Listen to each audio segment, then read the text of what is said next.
Hello, everyone, and welcome back to the Be a Better You podcast. I am your host, Allison K. Dagny. I am a emotional empowerment coach, and I am a survivor and thriver of more than 20 years of emotional abuse, and I am here to help you up-level your life and be a better you, to be the best version of you that you can, that will help you in your relationships. It will help you create more success for your life and more happiness and joy in all different types of ways.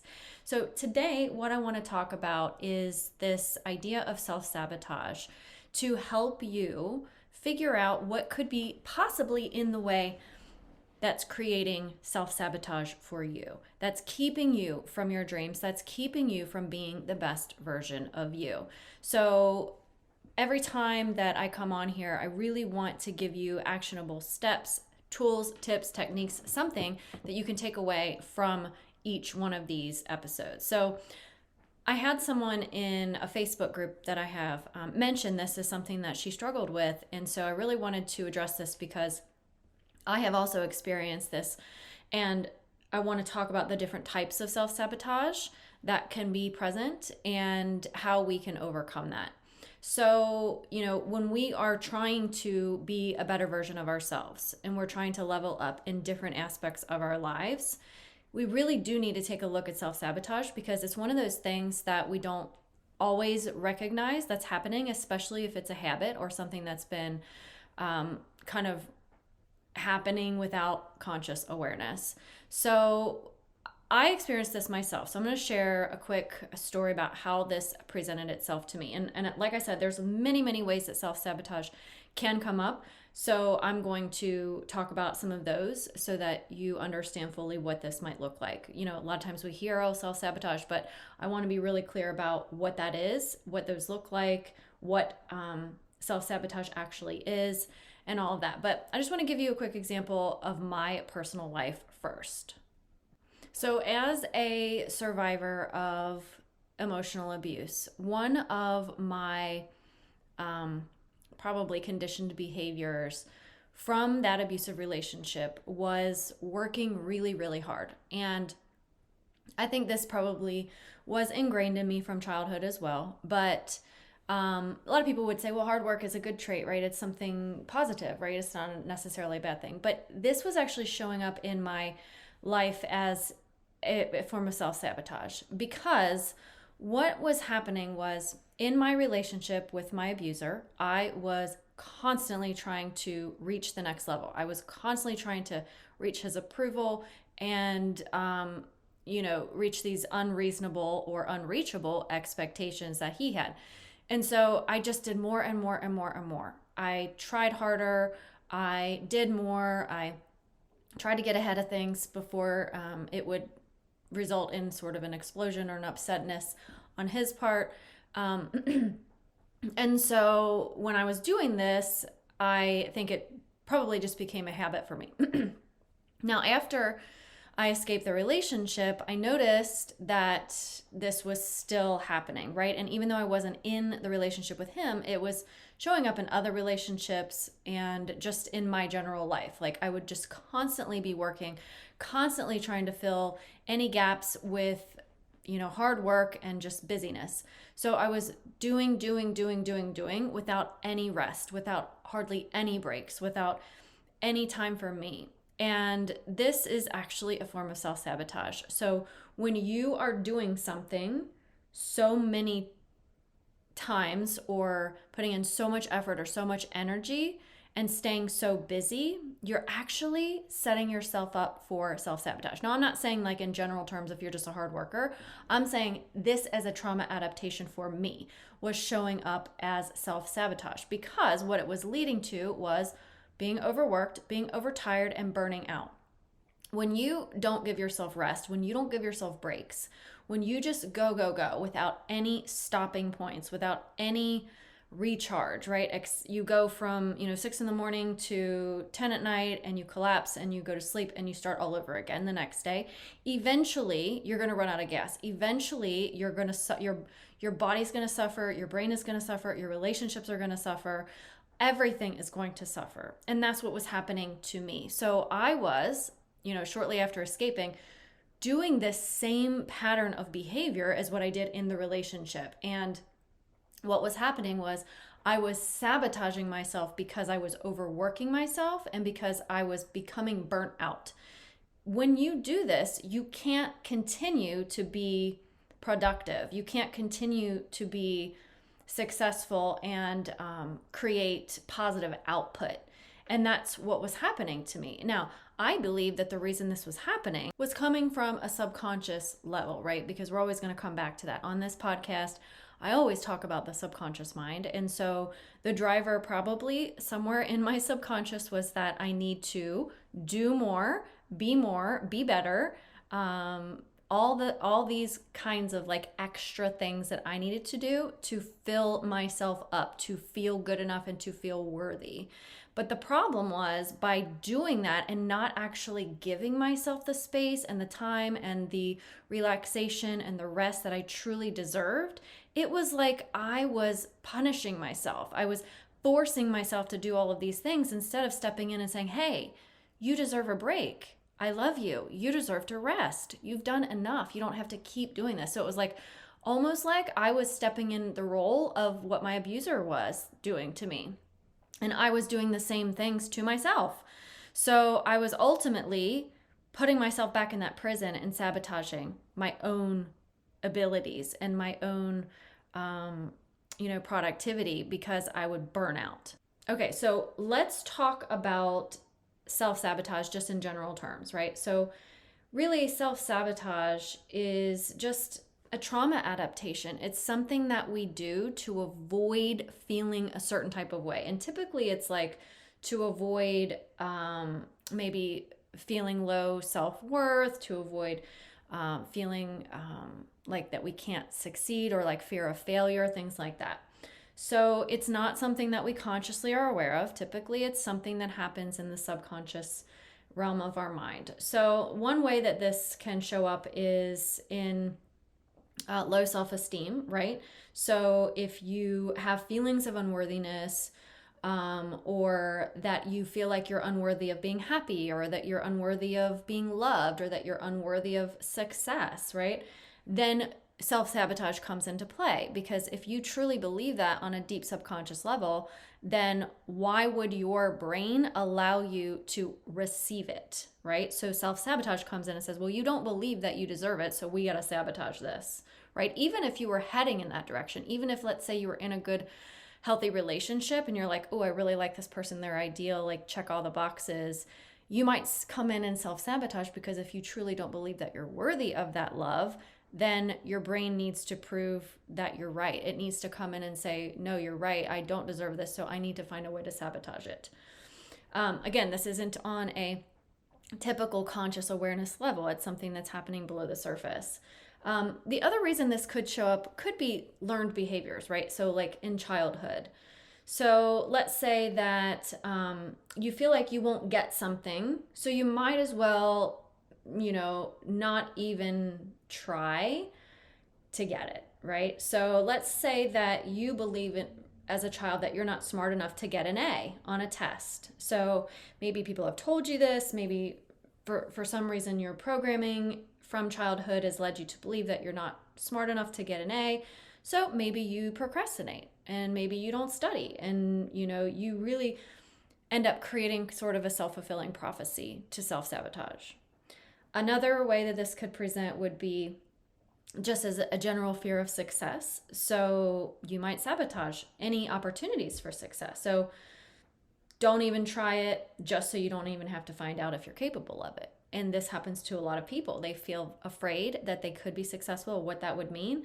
So I'm not even going to try because I'm afraid of what that success actually looks like, or what it might feel like, or any other subconscious beliefs about if you deserve it, or what people might think about you, or anything like that. So your brain just comes in and finds ways to sabotage that so that it can become what you have been thinking about on a subconscious level.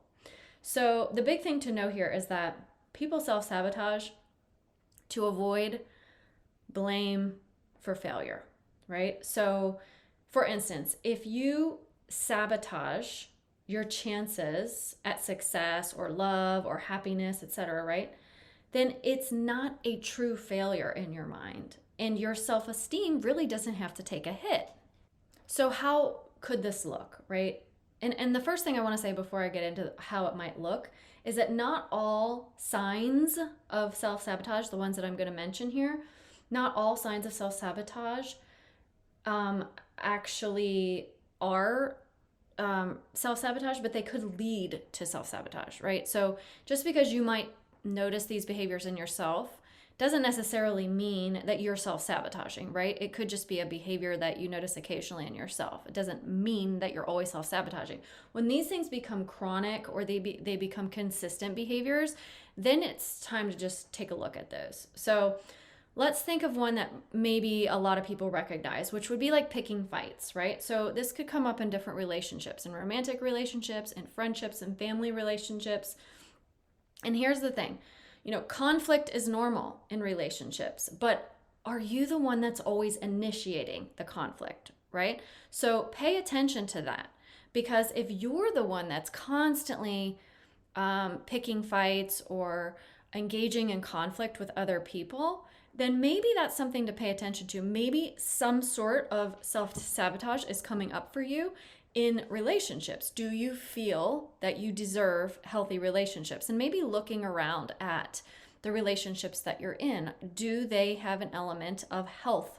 Are they good relationships? And if they are, do you feel worthy of those relationships? And if you don't feel worthy of those relationships, do you find yourself engaging in behaviors like picking fights that could potentially start creating more conflict to sabotage those relationships, right? Because it ends up being a self-fulfilling prophecy. If you don't believe that you deserve those relationships, if you don't believe that you deserve healthy communication, or that you deserve to be loved, or whatever, like you insert it, if you don't believe that on a deep subconscious level, then your brain wants to be right. So it's going to step in and it's going to attempt to help you make that the reality, right? Well, you don't believe you deserve it. So let's create a fight and let's, have a big argument and a falling out, and we just won't be friends anymore, or we just won't be in a relationship anymore, right? So it's important to know what your patterns are. And again, not just to say because obviously there's conflict in all relationships, but if it's a pattern that you see in yourself, that you're the one that's constantly doing that, then that's just something to be aware of. Another way that this shows up is procrastination. So, procrastination is different for different people, but it can also be a sign of self-sabotage, again, if it's a consistent or chronic type of thing, right? So self-sabotage could be just denying yourself an opportunity at success, right? That is all that would be for self-sabotage to occur when it comes to procrastination.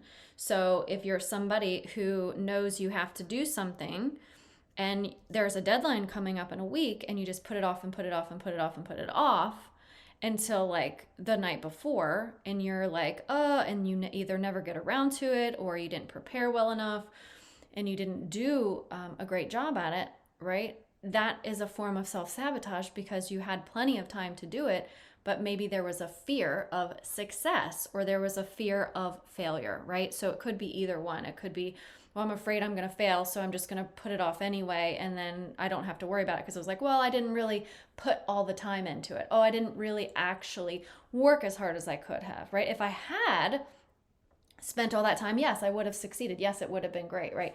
But you avoid that completely with procrastination. Insert self-sabotage. There's a lot of other ways that this can come up. A couple of them I'm just going to touch on would be perfectionism. And again, like I said, overworking yourself the way that I was doing. Being overly critical of yourself is one. And even giving up before trying, where somebody will say maybe they want to try something new and they just do it once or twice and they're give up, right? Because it's why should I even try? I'm just going to fail anyway, right? So you avoid that failure by not even trying. So again, these aren't just things that happen one time here or there. These would be patterns of behavior. So if you notice that some of these things come up for you as patterns of behavior, it would be important to pay attention to that for yourself so that you can start to work on that, to heal yourself, to develop into a better version of you, right? To get those things kind of off your plate so that you don't have to constantly avoid this kind of thing, avoid healthy relationships, avoid success, again, because it starts on a subconscious level. There's one other one that you might be familiar with, which I didn't address before, but I definitely want to touch on, is imposter syndrome, where you just have these beliefs that come up that are, it's sort of like the angel and devil on your shoulder, right? It's like the angel's like, you can do it. And the devil's like, yeah, right, you're terrible. You'll never succeed, or you can't do this or that, right? And that's similar to what imposter syndrome is these like kind of negative limiting beliefs that keep coming in and saying like, who do you think you are? And like, why do you think you deserve that? And what the heck are you doing that you feel like you can do that? So imposter syndrome, again, is that can also come up as a form of self-sabotage. So I have experienced that one as well. If you are doing something new, if you are trying to level up, if you are getting into better relationships, right, that imposter syndrome can start to rear its ugly head, but you've just got to pay attention to it so you can quiet that voice. And that voice comes from the subconscious mind. Now, all of this stuff, right, these limiting beliefs that are rooted in the subconscious mind contribute to all different forms of self-sabotage. So that's why it's so important that when we're working in, self-development, self-discovery, healing of any form, that you really have to figure out what's going on at a subconscious level, right? So we're specifically talking about self-sabotage today, but this goes for everything, right? I just specifically try to cover different topics that I know you probably are struggling with. And this is a big one, right? For a lot of people, is self-sabotage. So let's talk a little bit about something like a protective shell, right? That keeps you safe, but maybe hinders your growth, right? So self-sabotage is like this cocoon, right? It's very comfortable. It's protecting you, but it also is preventing you from spreading your wings like a butterfly coming out of the cocoon, or, flying away, reaching new heights, achieving your dreams, right? So this, let's call it a comfort cocoon, right, is actually keeping you from being a better you, from being the best version of you that you can, even though it's really comfortable to be in that tight wrapped up cocoon. And self-sabotage is just like that protective shell, that protective cocoon that's keeping you feeling safe, right? But if we stay in that protective comfort shell, we can never, ever fly. We can never grow. We can never be the best version of us that we were designed and that we were intended to be. Now, is it probably really scary to come out of that comfort shell? Absolutely it is, right? But no change happens when we stay in our comfort zone. We have to experience a little discomfort, right? And it doesn't have to be anything major. You can start small, little baby steps out of your comfort zone. That is how we grow. That is how we become better. That is how we increase our happiness and our joy and develop better relationships and become stronger and more confident. Not by staying in that comfort shell, not by being in that little cocoon space. So it's going to take some bravery, of course. It's going to take some, intention. It's going to take some commitment to do that. But if you want that bad enough, and if you're sitting here saying, yes, I do, I want to be better, I just don't know how, or I just don't think I can, or I just don't have it in me. Well, I'm telling you, you do have it in you. You just don't know where it is yet, right? There's elements that are part of how you were designed to be as a human being walking this planet. And there are things that are in the way of that There are subconscious blocks, and there are habits and behaviors that just need to be reprogrammed. And then you can move that stuff out of the way so that you can be that butterfly and come out of that cocoon and experience so many more wonderful things than if you're just stuck inside of your little protective bubble.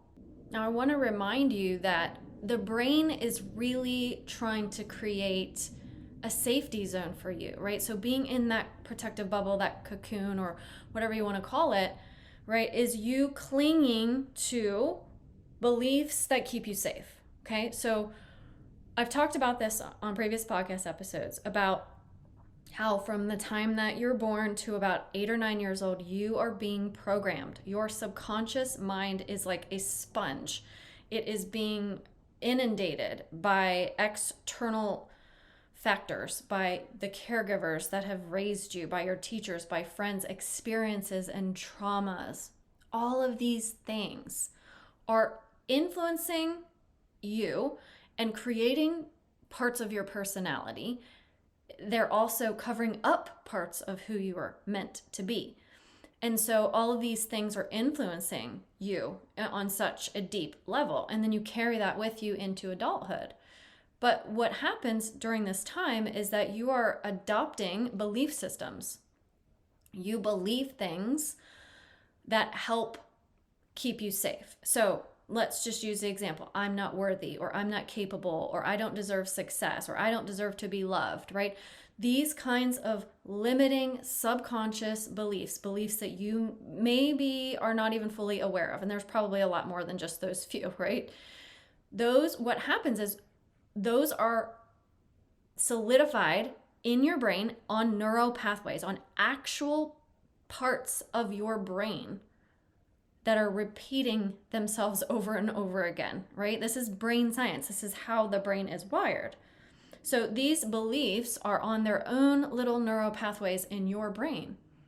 And what happens is that your brain is creating a way for you to feel safe through this. So if you're holding on to these kinds of beliefs, and then let's say you are in a relationship or you meet someone who is really, really healthy and is loving and is not abusive and is good for you, and cognitively and consciously, you are aware of that. But your brain on a subconscious level believes that you're not worthy of love, or believes that you don't deserve to be healthy and happy, right? Then what's going to happen is your brain steps up and says, we need to sabotage this because this doesn't feel safe. It actually feels safer to your brain because you've been believing for so long that you're not worthy and that you don't deserve it. So that actually is you staying in your little comfort bubble or your little comfort cocoon, right? Staying in there and holding on and clinging to these limiting beliefs actually is this perception of safety, even though it's not really safe at all.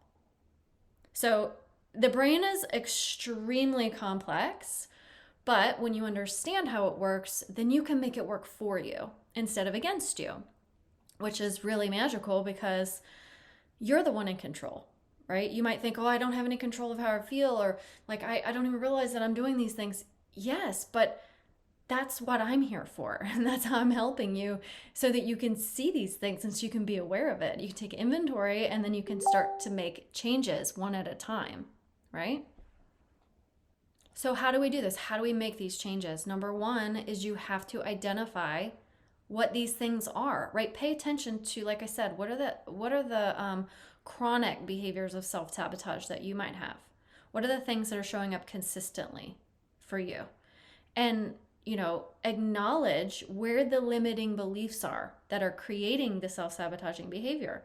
Or do you believe that you deserve love?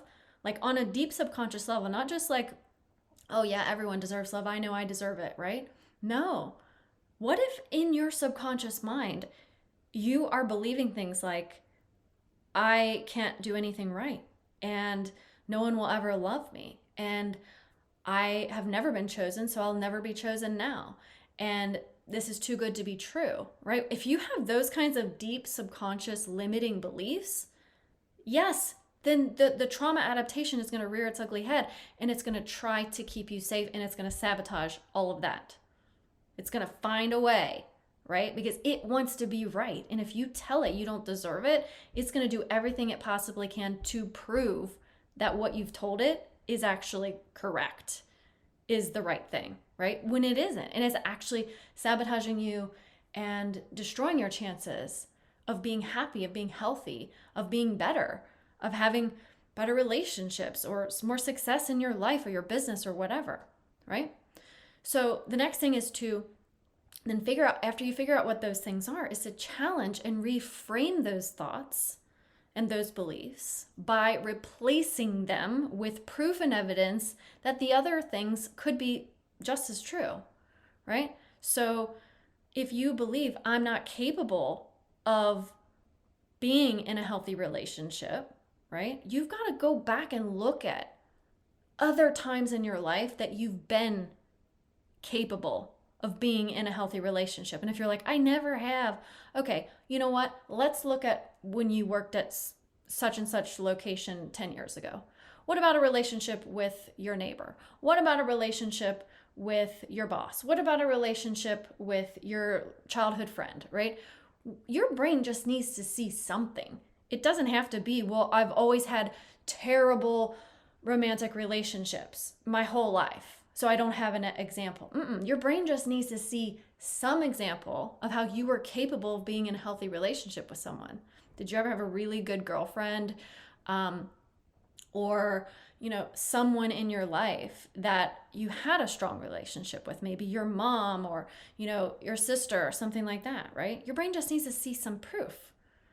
But what happens often for us is that we keep trying to prove what we've been believing for so long, right? So we keep trying to prove that I'm not capable. So we keep looking at that evidence instead. This is the challenging part of this work, is to challenge those negative beliefs and then replace them with the proof and evidence that actually proves the opposite.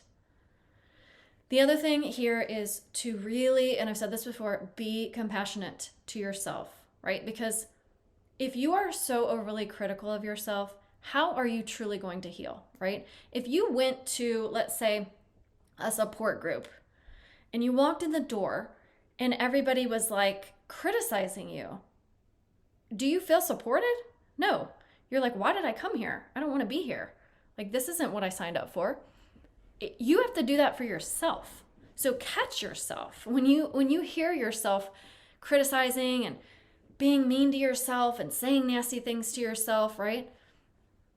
Ask yourself, is this me being actually kind and compassionate to myself? Am I giving myself any grace here? That's going to be really important, right? And this is going to actually help you grow more. You're going to grow more. Like, it's like a plant, right? If you give the plant good soil and sunlight and a breeze and water and fertilizer, and you take care of it and you pull weeds, it's going to flourish. But if you put that plant in, not good soil that's kind of like mucked up with clay and sand, and it's just not really ideal for that. You keep it in the dark. You don't really water it except for every now and then, right? Of course it's not going to grow. And it's the same thing with you. You have to treat yourself the way you would treat anything that you want to grow, right? If you want it to grow, you've got to take care of it. You've got to be kind to it. You've got to be loving it. You've got to do all the wonderful things to it to help it grow. And a lot of times we forget that when we're trying to grow ourselves. The other thing is really look back at your personal victories. A lot of times I feel like, especially, people who are on a journey of self-discovery, of healing, whatever, we forget to look back, because everybody's always like, be in the present moment and look forward at your goals. And yes, you need to do those things. But you also need to look back at where you've been and what you did and what you accomplished, because everybody has been somewhere before that they are not today, right? And that place that they were helped them get to where they are now. So you can't just forget about all that stuff, right? You are deserving of amazing things in your life. You're deserving of love. You are deserving of success and wealth and abundance and love and all these amazing things, right? It's so weird saying this to you because I remember years ago, these kinds of words would never have come out of my mouth years ago before I started doing this work.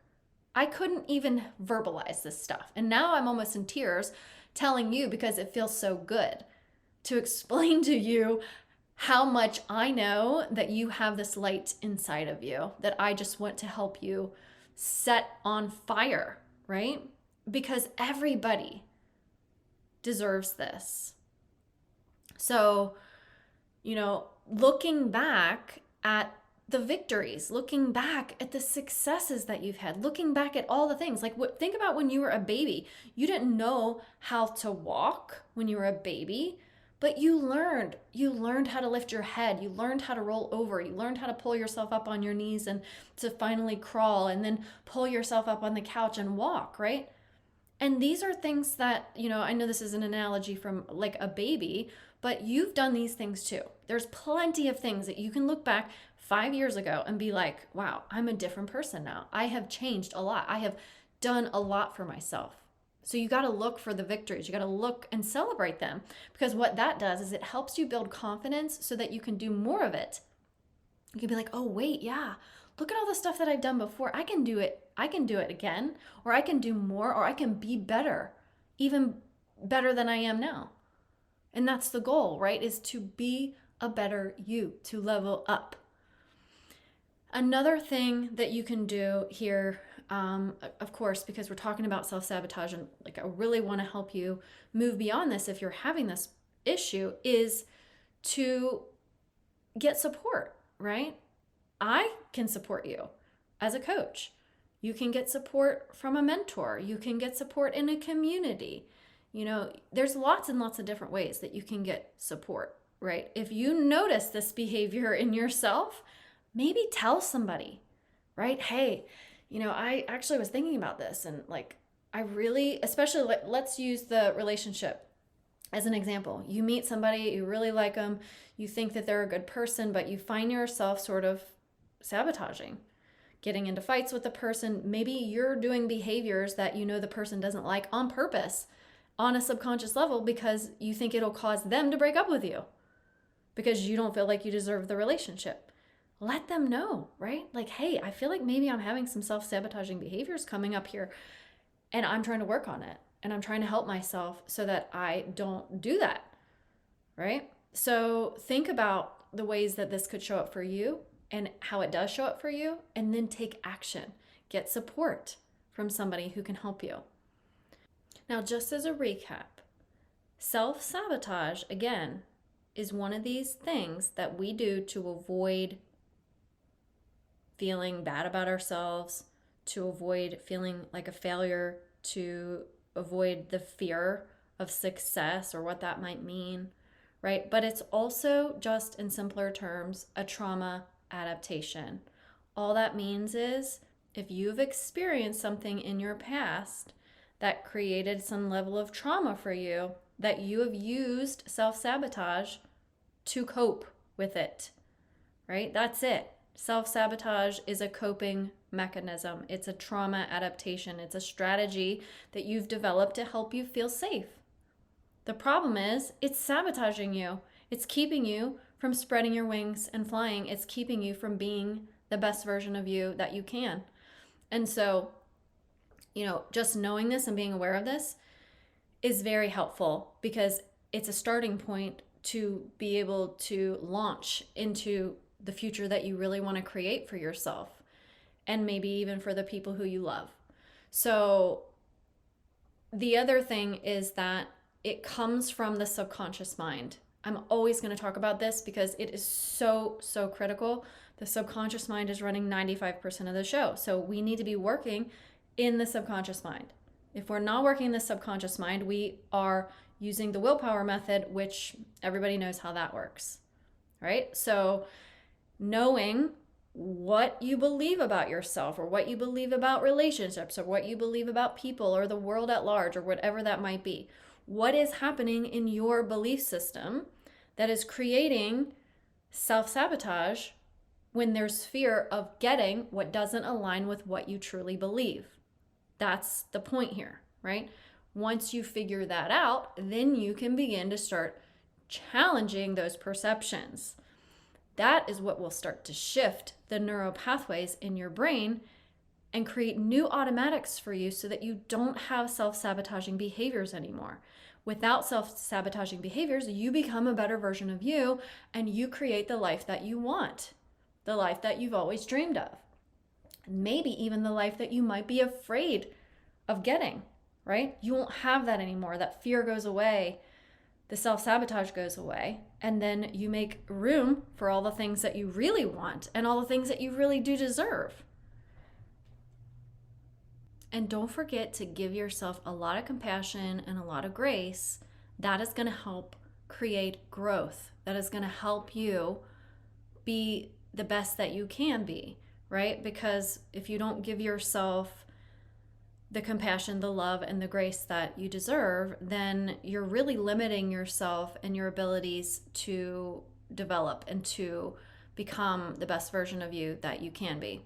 Now, if you want to work with me in my one-on-one coaching program, I completely and specifically design and tailor the coaching that each individual person does on a very detailed way, right? Like, you're not getting what everyone else is getting. You're getting a personally designed program for you because you're not the same as everybody else. Everyone else has different traumas. Everyone else has different experiences and different belief systems. And, I want each person who works with me to experience their own personally tailored coaching, because that's the only way that you're going to be able to grow into who you're meant to be, right? Because if I did it kind of a one size fits all, that's not going to really work. And I don't like to do that for myself. And I don't think anybody really can flourish if they're trying to align with everyone else's, perceived idea of what they should do to heal or to grow. So if you want to work with me in my one-on-one program, you can go on my website and you can fill out an application. And in that application, the reason I do that is because I want to make sure that the people who I work with are a good fit for me and that I am a good fit for them. I don't just take anybody on in my coaching program. So if you're interested in working with me in my one-on-one coaching program, where we will specifically design and create the vision that you want to achieve for your future, how you want to be feeling, so that we can get rid of all of the things that are keeping you from that, then go to the link in my show notes at the bottom here, and you can fill out the online application. That will give me a good idea as to where you are in your journey and if we would be a good fit to work together. And then you'll receive an email from me within 48 hours of me receiving the application. And then we can go from there. And if you'd like to have a chat with me face-to-face on a Zoom call, we can do that, just to make sure I answer any of your questions and that you feel really good about moving forward on your journey with me. So I hope you guys have enjoyed this episode. As always, you can reach out to me on Instagram or Facebook if you have any questions, podcast requests, ideas, or if you generally just want to know a little bit more about the subconscious work that I do, human design, any of the things that I help people with. Send me a message. I love to hear from you. I love to hear from my listeners. I'm never going to try to sell you on anything in my DMs. If you have questions, I'm just here to answer them for you. So, hope you guys have a great day, and I will talk to you next week.